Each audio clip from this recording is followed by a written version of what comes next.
Assalamualaikum warahmatullahi wabarakatuh. Selamat bertemu kembali di channel pemburu kuliner mie Aceh viral. Kebetulan hari ini kita membuat bumbu nih, membuat bumbu baru. Oke. Jadi ini adalah bahan-bahan bumbu mie Aceh ya, khususnya ya. Ya, di sini kita menggunakan cabai kering ya.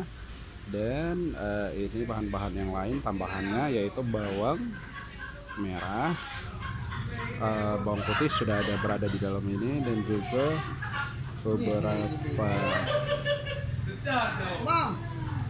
bahan lain yaitu kulit kayu manis sedikit, dan ini ada biji kaskas yang katanya di Aceh ini pengganti biji ganja.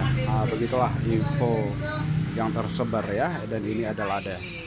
Oke, kita tunggu sebentar lagi mau untuk memproses penggilingan bumbu ya.